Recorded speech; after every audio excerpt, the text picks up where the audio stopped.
इमरान इस्माइल साहब, supreme court का फैसला आया, उसके बाद फाइनेंस बिल 21 अरब रुपए मिलने थे इलेक्शन कमीशन को, वो अब नहीं मिलेंगे।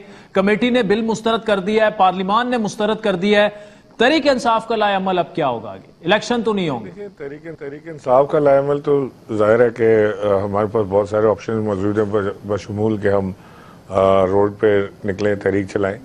लेकिन ये क्या हुकूमत ने ये तैयार कर लिया है कि उन्होंने हमारी जो आला अदलिया है, आला तरीन अदलिया जो है सुप्रीम कोर्ट, उसका फैसला नहीं मानना है। और अब सुप्रीम कोर्ट को वो या तो एक रेजोल्यूशन लाए, कानून बनाए कि सुप्रीम कोर्ट को बंद कर दें और वही मुल्क में हो जो शहबाज शरीफ और उनके हवारी चाहते हैं मुल्क में होना, वही मुल्क में हो। क्योंकि सुप्रीम कोर्ट जिसमें इसका फैसला जो है उसको ये जिस ढिठाई के साथ रिजेक्ट कर रहे हैं, इससे तो मुल्क को एक अनारकी की तरफ, बनाना रिपब्लिक की तरफ ले जा रहे हैं।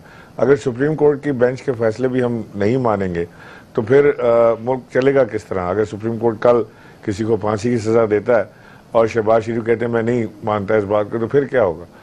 मैं समझता हूँ कि ये इस वक्त इन्होंने एक बड़ा कदम बढ़ाया है इसको सुप्रीम कोर्ट को चैलेंज करने का और साथ में कंटेम्प्ट का।